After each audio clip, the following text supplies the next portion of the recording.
So, without further ado, Claudia is going to be interviewed by the wonderful Hannah MacInnes, award-winning writer, broadcaster, and podcaster. Hannah is amazing. I'm not going to steal her thunder, so without any further messing around, please put your hands together for Hannah MacInnes and Claudia Winkleman!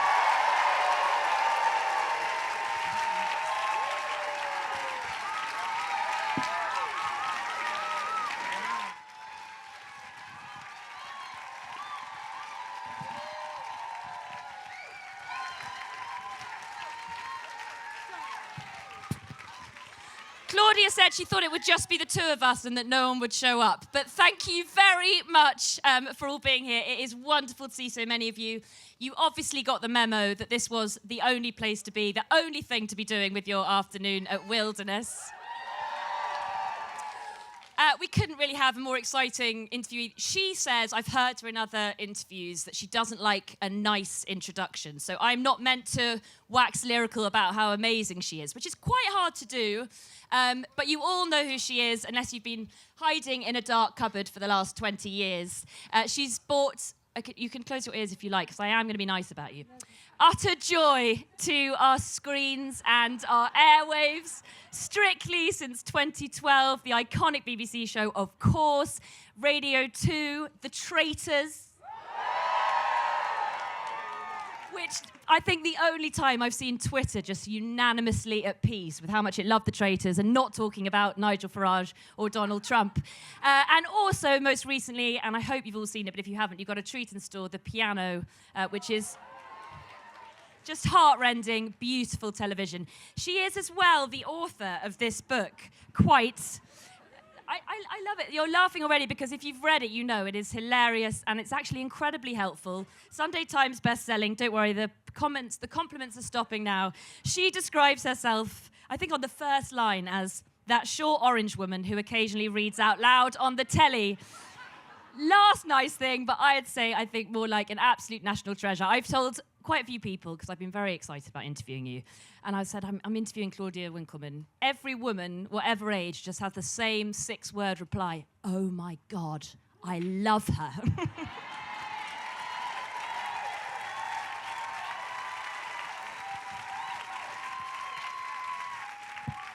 Sorry. Thank you. I feel so bad. By the way, do you know what I love? Is that adorable boy was like, half the room is this, half the room is that. Half of you could be traitors and the other half could be faithful. And we could just play that. By the way, I am the most boring person. Is this so weird that you're all around? I don't want...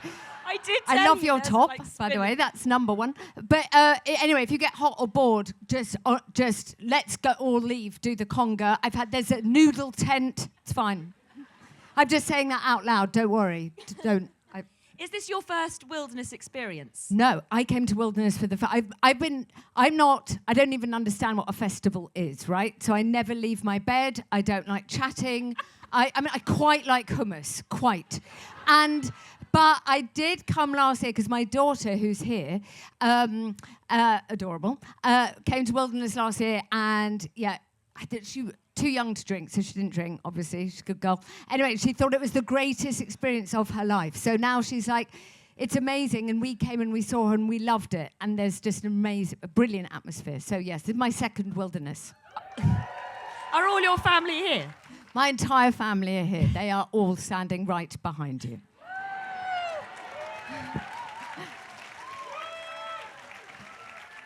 They are all in the book. I don't know, did your son read it? Because there's a very emotional part about him in the book and you say he'll never read it. Did you read it? No, he's not. No, he didn't read. None of them have read it. None of them have they don't know what I do on telly. I brought them to Traitors to come and see me and they were like, Mum, this is super weird. Why are you in a castle? I was like, I get it, but also, pardon. So my eldest son... I can't even talk about it without crying. I won't cry, but he left home, and that's a disgrace. And he's currently working miles away in Mexico, and I'm not having it. And so just remember that. If you're teenage, don't do it. Find somewhere around the corner. Stay at home. And my mum keeps on saying roots and wings. I'm not into the wings shit of it all.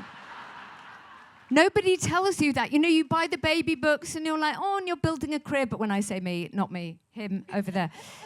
Built it badly, by the way, but still not over it, 21 years. And Nobody tells you you are going to worship this little thing and you're going to lick their eyebrows and you're going to be obsessed by the fact that they like spinach less than you thought they would, and you're going to talk about it for hours, and she's just not that interested in maths, but that's okay, and you show them. And then they go, bye, thanks. And you're like, what? So, yeah, he's in Mexico City, mainly because he didn't want me to breastfeed him anymore.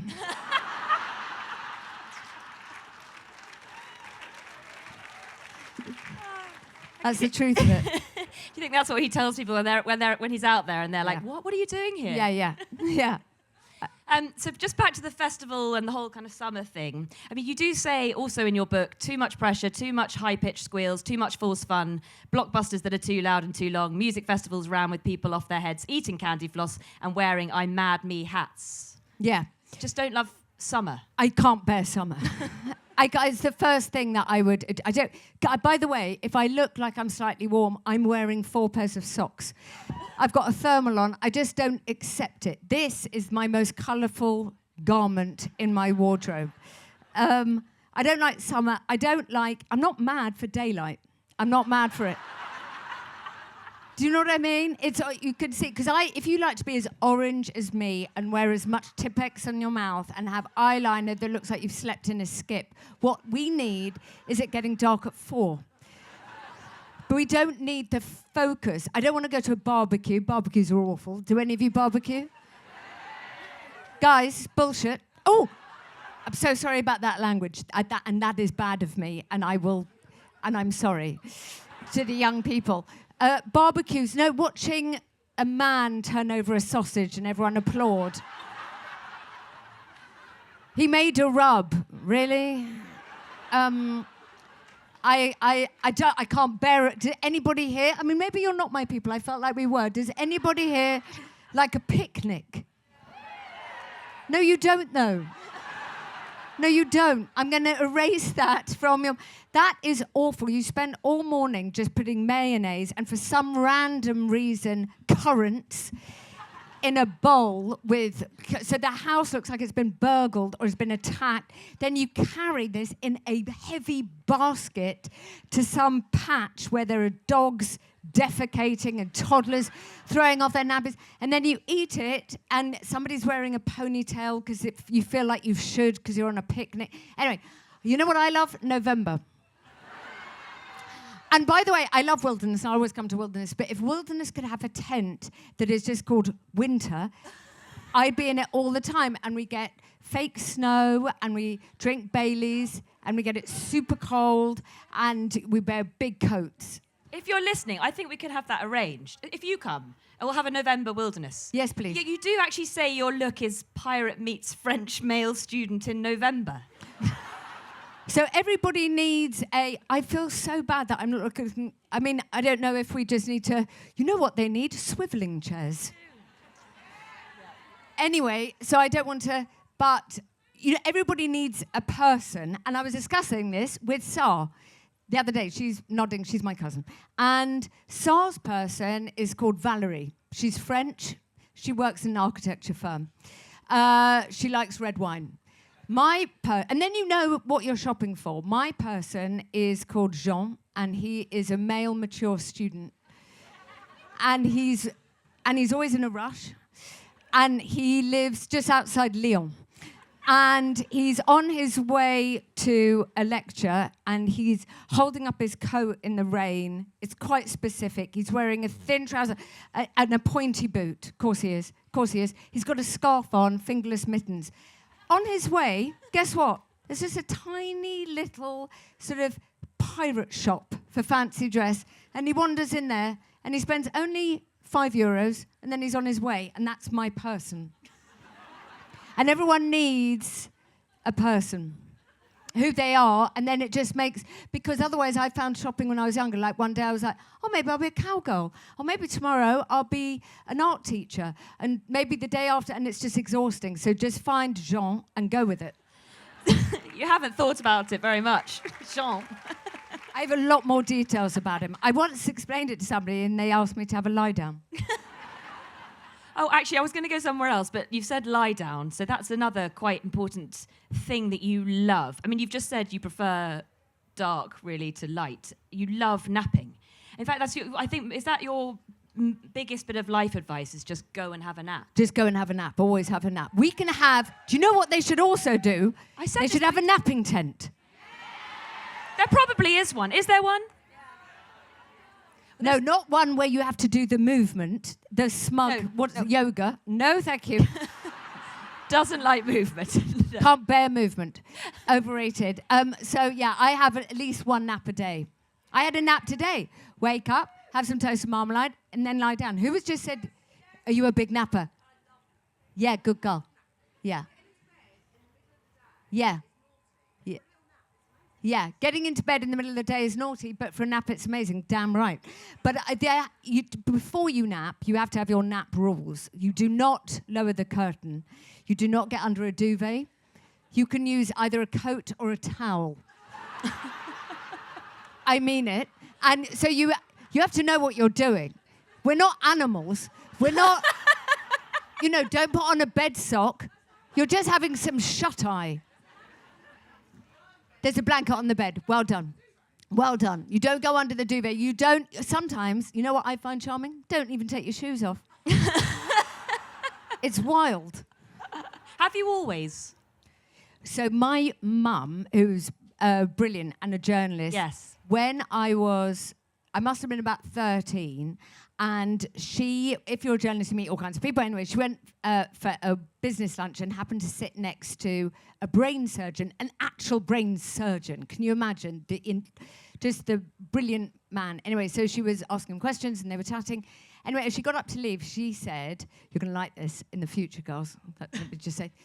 He said to her, by the way, never get your kid to get up, because when you sleep, everything is mended, both physically and mentally. So never say that to her. So all my friends would stay at mine, and I had a tiny bedroom with a single bed, and we'd sleep 4 top to toe, because I had the only mum in the entire form who never said, you're wasting the day, or you've got to get up. She just said, and when I felt a bit wobbly, when you come home from school and you've got loads of homework, you've got exams, or I don't know, I'd had a row with a friend, or there was a boy I fancied and who wasn't interested. That was the story of my life. And then she said, just get into bed. And that's how we sorted it all out. Just you need to go and you need to lie down. So I do the same with my little offspring. Talking about, just sticking with the look a little bit longer, because we maybe haven't talked about one of the most defining things of the look. I said you were a national treasure. I listened to someone else introduce you, and they said your fringe is a national treasure. And you said in the book, I don't know, sort of beg to differ, you say my fringe gave me my career. It did. I can't get rid of it, because then, no, I can't. And also, I don't know what's under there. Squirrels, bowls of soup, toucans, pots, pans. So number one, I can't even tell you how disgusting my forehead is. I can't. It's repellent and sort of mammoth.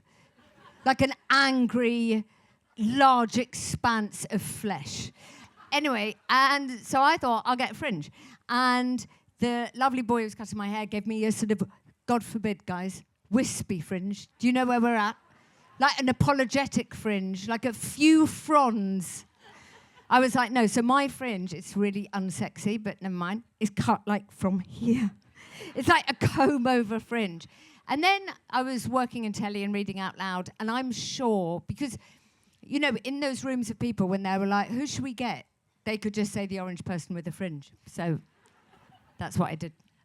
You might be getting the impression that Claudia is quite self-deprecating. I know you don't mean it that way, but I've also heard you say someone in an interview asked you how you deal with fame, and you, before that's even come out of their mouth, to say, I'm not famous. But I'm not, am I? No, let's not fall out. We've already had a problem with the barbecue and the picnics. We can't add... I don't feel it, and I think I think it is a sort of state of mind, and I'm always on the central line. Yeah, I don't feel it. I sometimes appear and read out loud, but I am not an artist. No, I mean this in the best possible way. I love what I do for a living, and I turn up and I do it, but I feel I can go anywhere and do anything. And I was filming the piano in Brighton 2 weeks ago. And I was so pleased this happened because I've only been asked for an autograph twice. And once somebody was like, oh, sorry, I got it wrong. And then the second time, I was in a bookshop with my kids. Somebody came up to me and went, oh, it's you. And I went, finally. You know what I mean? Like, I didn't want, this is what it was for, but like, hallelujah. I said to the kids, guys, hold my bag. This person needs something from Mum. And they said, I have always wanted to meet you, Davina. So I signed it, Love Davina. And then 2 weeks ago, I was in Brighton, and an influencer, you know, one of those people with loads of followers, I don't understand, went through the station and took my photograph and said, not only that, got to saw Davina McCall up close. And I'm very grateful to her. And we have, yeah, anyway. Oh my gosh. Okay, so this thing that you say you do, just talking on the telly, The Traitors. If there is anyone in this room who hasn't seen it, I just am so envious of them. But when you were sort of presented with the idea of it, did you know it was going to be this absolutely stratospheric success? Absolutely not. None of us did. They asked me to go to Scotland for 3.5 weeks. And I was like, thanks so much, but no, because I was licking the people, not just random people, that's unacceptable. But I didn't want to leave the kids, so I was like, thank you so much, but no. And then they said, okay, but just before you decide, can we show you the Dutch version? So they sent me the tape, so that, thank you. And I watched it, and then I begged them. I said, I've bought my train ticket. I just thought it was the greatest show I'd ever seen. So I'm very grateful, incredibly grateful. We had no idea. There was a moment in series 1, and I'm not giving it, if you honestly don't watch it, watch other stuff. But in series 1, 2 traitors turned on a traitor. And I have an earpiece, just in case. And Sarah, who's my brilliant boss, is in my ear. But she just sort of lets me get on with it. And so and in the round table, I sort of have to disappear into the wall, and she doesn't talk to me, and we let them get on with it, and it is an absolute privilege. And anyway, they turned on this other traitor, and in my ear, she just said, watch your breathing. Because I was like, and I thought, I don't know what, that's not nothing, you know? And I phoned my husband, and he said, how's it going? And I said, I don't know what to tell you. I was like, I've got red fingerless gloves. We're talking about people being murdered. I've had a good run, but I think this is over. But no, it's an absolute privilege. And we've done series 3. I think I'm allowed to say that. I don't think... That is exciting. Well, I mean, what do you think it is, from your perspective? Everyone has reasons that they love it, but why do you think that it has just absolutely hooked everyone? And people, I think it brought in so many people who might have said, that's just absolutely not my thing. It's just... I don't know. You guys will know better than me. What I do think, which I find really interesting, I've learnt quite a few things from sitting at that round table, which is... even if you can't persuade people, it counts for nothing. And that's quite scary to find out, because Maddie knew. She didn't know why she knew, but she knew, and they wouldn't listen to her. So that's quite interesting just to watch as a social experiment. Jazz knew. Yeah. They did not listen to him. And the other thing is, I don't know, and I'm sure this is the same for men, but definitely as a woman, I have been told all my life to trust my gut. Right? Trust your gut. Should you go out with him? Trust it. Should you take that job? Should you have noodles or the savoury crepe? What's your gut saying?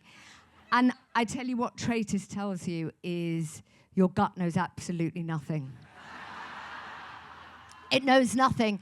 And you can make sense of your life afterwards. You know, so after that, you can go, I just had a gut instinct that he was the one for me, or she was the one for me, or whatever. But the truth is, we are absolutely in the dark all the time, doing simply the best we can.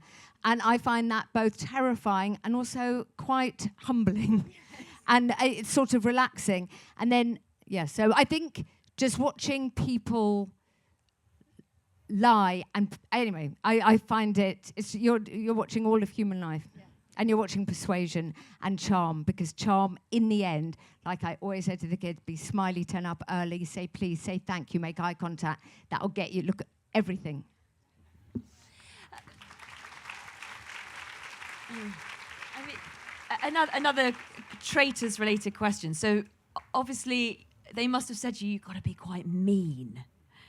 And I wonder how you found that. I mean, and impossible. I say mean quite loosely because I think, however mean you try to be, we all still love you all the way through it. But you do have to do quite nasty stuff. Because I mean, I'm on their side, but I know too much. So I can't be with them all the time. But in series 1, I do something quite mean straight away. And I was like, I just cannot. You've got to phone somebody else. And they went, you've got to do it, otherwise we're not explaining to them the show. So I did, and now I'm quite into it. It's really bad. And my dad, who's adorable, Barry Winkleman, thank you. I was like, yeah, and he's so sweet. He's watched everything I've ever done. So a lot of it has made him quite disappointed. I dressed up as a kiwi for Fruit Awareness Week once. And fell over on the South Bank, I think, for live TV. Anyway, it wasn't great. So, but bless him, he watches everything. And I said, I have to be mean and you won't even recognize me. And he was like, yeah. No, you have it in you. I was, not in a bad way, but he said, when you were little and you didn't want to do your homework, yeah, you could be you'd sweep up the step, to the back of the flat, whatever. So, yes. I'm asking a question on behalf of my lovely neighbour, who obviously isn't here, but was really interested to know how much is actually scripted of all of that. Definitely the outline is scripted, but so same as Strictly. I have to get to certain beats, especially in the missions. So you have to do this, and this will happen. But the rest of it, no, they let me go off.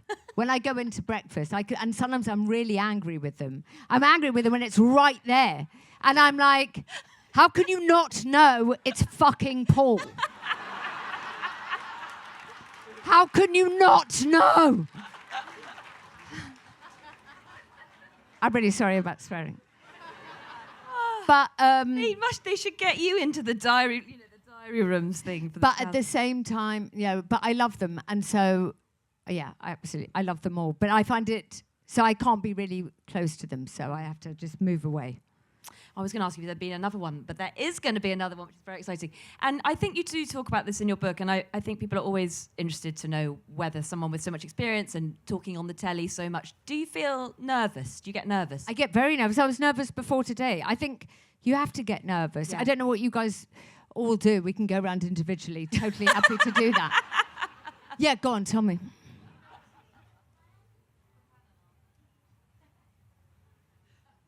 We'll do it. I will find you afterwards. I will. I promise you. You're so cute. But she's just like, oh no. But what? Nerves. Oh yeah, I do get nervous, and I think it's important. If you ever see Tess wearing an upper arm cuff or something long sleeved, it's because I've twisted her arm. And it's normally before the first show because you just get really scared, and that's okay. I love imposter syndrome, and I'm a big fan of all of that. What do you mean I love imposter syndrome?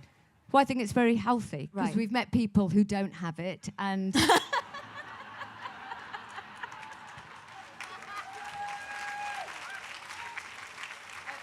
we don't want to be with those people. So I think asking why me, humility. It is some humility and some gratitude, I'm afraid. So yeah, I'm incredibly lucky, and I work on brilliant shows, and I'm not saying this to be faux self-deprecating. Those shows would work probably better with other people. No, I don't mean it in a bad. Okay, they'd work the same. Guys, I'm just standing there. I'm either wearing tweed or sequins. It's nothing else. And they really would work. So yes, I'm a big fan of it. I don't mean crippling anxiety. Anybody who has really bad imposter syndrome, I don't mean to make light of that. But a little bit of lucky me and why me is fine. Yeah. I think that's very refreshing to hear, and also reminds me of a part of the book that is very sort of wise, which is about just be a geek. You tell people just to work really hard. Don't wing it. Yeah, no, please don't wing it. No. Because I have winged it before and Have it's you? been really bad. Yeah. or just, I like doing homework and my mum likes doing homework and the people behind you would tell you that I am very keen on them always doing their homework and early and thanking the teachers. Yeah. So, yeah, just work really, really hard. And my dad always taught me, make the tea, be the first one there, be the last one there. On Strictly, Ed Balls, who did it, I think, about 8 years ago, I go in and I meet them all. We're really lucky and we meet them. And they were a brilliant cast, they always are. And he was in the corner, just at the tea urn, making 15, like, Daisy, did you say 2 sugars, 1 bourbon, coming? And anyway, I think it's important to work hard. Do your homework. I mean, a lovely bit of synchronicity. Now I'm going to plug an interview in an hour's time. Is that I'm interviewing Katie Hessel, who I think is in the audience. There she is. And she obviously wrote The Story of Art Without Men, and it's absolutely brilliant, and we'll talk about that then. But actually a big part and surprising part of your book, which I didn't know, is that art is a huge love of yours, passion and part of your life, and maybe what you would have done if you didn't go to the telly. That's what I was supposed to do. And Katie is amazing, and I'm going to stay for that talk, and her book is absolutely brilliant. So we all know that teachers are extraordinary, and it's just true, and I had the most brilliant history of art teacher called Mrs. Dale, and I only ticked history of art for A-level because I thought it would be easy, because I was only interested in chewing gum and boys and all that stuff. And she was an extraordinary teacher, and from at the age of 3, I think, my dad used to take me to an art gallery because it was free every weekend. My parents got divorced, not in a bad way, but he was with me, and I guess you go, what do I do with a 3-year-old, especially in the rain, and can't go to the park again. So, but his only rule is we look at 1 painting. Yeah. And never 2. And it was so clever because I haven't done this with my kids. I'm such a moron that whenever I take them somewhere, I'm like, we're here for the full day. I've made sandwiches, I've checked the menu. There is a cashew on offer if we get to the bottom of really what happened in that space mission. I just sort of ruin it for them by being there. And my dad was clever and he'd be like, no, we'll just do that. And I remember, like, we did the Arnolfini marriage, and then I'd be like, what's that one? And he'd go, that's a Stubbs, we'll do that next week. And then we go and eat noodles. And so he made me fall in love with art, and this amazing teacher I had just cemented it, and then I studied it, and that's what I wanted to do with my life. And someone said you model yourself a bit on a painting, a Rembrandt. Well, if I could look like anyone, yeah. The Rembrandt self-portraits, because he looks like he has slept in a swamp. And it's a bit sfumato, not so much, not Caravaggio level, but it's all a bit, sort of fuzzy. And I like fuzzy. I was born, I think, minus 15. I've had an operation on my eye, so I can see a bit better. But I can't see, no, I don't like detail. I don't like wing mirrors on the car. Like, sometimes you can know too much, don't you think? I'm absolutely joking about the car. You should use wing mirrors. I don't know, I'm on the tube. Actually, that reminds me of 2 things. I don't think anyone has sung the Tube's praises as much as you. I have a love affair with the Tube. That is fascinating to me. Yeah. Tell us, please help us love the Tube more. I'm going to try. Oh, the Tube. Well, especially, I was about to do a shout out for the Central Line, and I realised, who am I? No, the Central Line. 52-year-old woman having a breakdown in wilderness. No, so it got me to school. It gets my kids to school. If I'm going anywhere in London, I will take the Tube. And it's incredibly fast. And London, and I'm a proper London girl. I like it. I don't have a garden. I like the smells, the noises. I am in the countryside today, but tomorrow I will be licking a bus sign. So and this is nice, all the air. And the animals. And my legs are always stinged. What is the thing? In the ground, I don't like it. Stinging nettles, I don't like them. So we don't have those in London. So anyway, yeah, I love the Tube. Actually, you say, though, that you didn't like the countryside at all, and everyone kept leaving, and you were forced to go to see what it was all about. Now I'm into it. Yeah. I like it, although, I've got a few notes. About what we could do. I live in what we could do, you mean, in the countryside? What's with the animals? What's with the flies, the wasps? There's a frog situation. Everywhere just outside. Look, all the air. Like in London, I live in a tiny hovel where nothing can survive. But then I got... does anybody here have a dog? Do you like it? I am what, babe? I thought you said Bichon Frisé. I was like, okay, cool. Anyway, I French kiss him, and he really likes your dog. Yeah. But you also have a tortoise. Yeah, we got a tortoise. And a rabbit. The rabbit had to lives on a farm. Sorry. No, he does. He went to an actual farm. I forgot who was Lucky. behind you. Yeah, they're loving Lucky it. him. He loves it. Hop, hop, hop. Okay, but the point about the countryside part. No, it's is lovely that there. what- I I don't know even know that if farm. that's what My they do. rabbit went there too, and it's amazing. Isn't it lovely? Incredible. All rabbits, when you're done with pets, they need to go to the farm. You have an amazing chapter about squirrels. I mean, I won't bring them up. But yes, so we're obsessed by squirrels. And my son, who's over there, is quite obsessed by squirrel etiquette.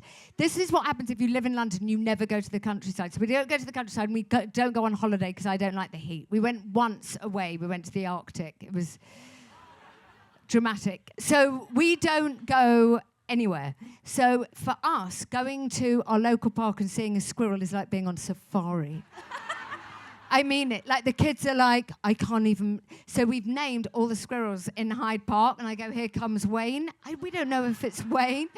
And there are certain rules, like if somebody's feeding a squirrel, you're not allowed to entertain even the thought of feeding the squirrel. You can look on and you will nod in a kind of squirrel etiquette way. Like you're a whisperer, I'm a whisperer. We both appreciate squirrels, we will nod.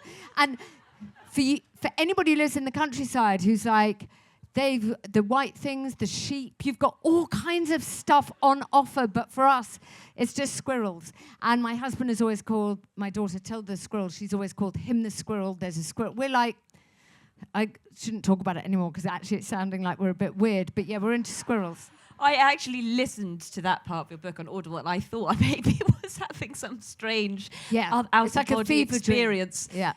But now, obviously, all in the Squirrel Club. But the point of when you're talking about the countryside is actually another very good Claudia Winkleman life lesson. Oh, no. Which is to always be prepared to be wrong about stuff. Yeah, I love being wrong. So I'm always wrong. is there anything recently that you were adamantly against, i.e. the countryside, and then you changed? Do you know what I've come round to? And it's taken me 52 years. I don't mind Monopoly. I didn't like it before, absolutely no, but I love cards. Okay, right. So I'm obsessed by bridge, and I love Scrabble, and I like anything with words. But somebody shouting at me, Old Kent Road is mine. I was like, I just don't get it. But now you do. Well, let's not exaggerate, but I'm on the road. You know, it was invented by an amazing woman who no one knows about. I'm going to forget the story wrong, but Google it. She's an incredible woman, and then her name got lost to history, but it's being revived. Amazing story. But talking of games, you say bridge, and that does seem to be a big part of your life. I had to call my mother and say I might be prepared to be wrong, because she has been encouraging me or trying, and I've been like, no, it is for very old people. But you say no. I can hear you. Does anybody here play bridge? Because me and my husband are looking for new partners. I'm not joking. Do you play bridge? You two play bridge? Come on! This is getting... We need to get your numbers. My fantasy is that when I get fired from everything, literally 2 minutes away, and Chris, who's very clever, makes all kinds of things, but we want to go on the bridge circuit. We went on a cruise ship in order to play bridge. You know what they played? Canasta. Angry. So but I think, you really are quite evangelical about bridge. I am. Well, why? So bridge uses a part of your brain that nothing else uses. So you really feel it just ticks into something else. Also, if you like any kind of murder mysteries or unraveling or coding, am I wrong or am I right? I'm right. That's bridge. And when you start playing, it becomes immediately addictive. It's. Can I tell the story about the guy? Okay. So, a friend of ours in World War II was in a prisoner of war camp for years, and but they were very well looked after. But there was chess there, and they said, "Oh, this is the king of games. We've got chess, so we'll be okay, and we'll just play chess every single day." And then they got a pack of cards, and they played bridge instead every single day. It is, I promise you, you're not going to listen. Well, you might listen to me, but just give it a go, and you will remember this. You won't remember this moment. That would be strange, but you won't regret it. I love it. They will say the day I was converted, and everyone will go forth. And next year at Wilderness, it'll just be there'll be a. Why do we a bridge tent next to the napping tent, next to the winter tent? Could I have a section, please? Is there anything in that bridge and the sort of the gaming and the words that links up your love of the reality TV, the games? Possibly. The winning and the not knowing and the not knowing. And dissipation. also what I love about bridge is you're playing with a partner, so you're in it together. So I do like playing. I'm more competitive if I'm part of a team. By myself, I'm not that competitive, although they're laughing. Yeah. So maybe. She? I absolutely love it. But mainly it's because right over there in the back of your brain, there's just a little nugget that maybe isn't used, and you use it. It just comes to the fore in bridge, and I find it addictive. Well, my mum is very happy, and I will be shortly too, and I'm sure we all will be. But that reality TV, I mean, do we call it? Is it all called reality TV? It feels like, in a way, a strange name for it. Most of what we're seeing is real, and I wonder what it is that appeals to you about that, being part of that. I don't know what to call Traitors or Strictly. Real life, yeah. It is, but it is. You're watching people. I remember I was obsessed by Bake Off with my daughter. We were obsessed, and there is something, or there's Sewing Bee and all of those shows. There's something really extraordinary about watching people try. Yeah. Watching people have a go.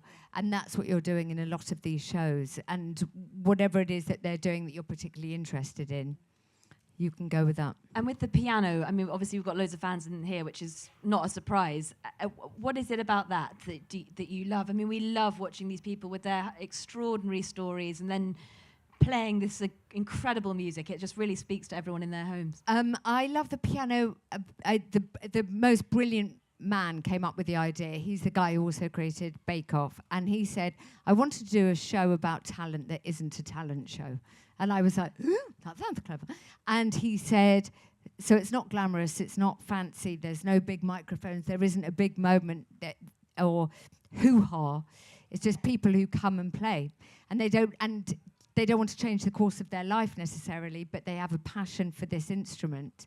And it's, again, I've used the word before, but it is a privilege. It's an absolute honour to sit in those stations and watch these amazing people play.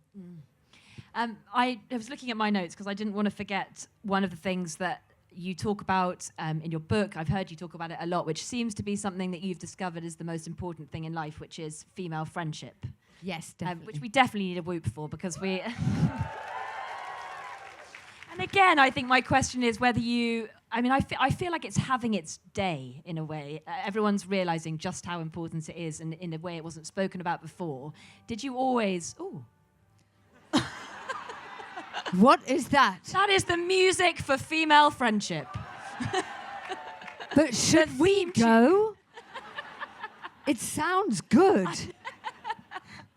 That always does happen. Sorry, I thought because it was actually also in this I'm tent. definitely look, they are going. We should go with them. Who is it? In a moment. But it's female friendship. You say that's the nub of everything, actually, and it it's is so the nub moving. of everything.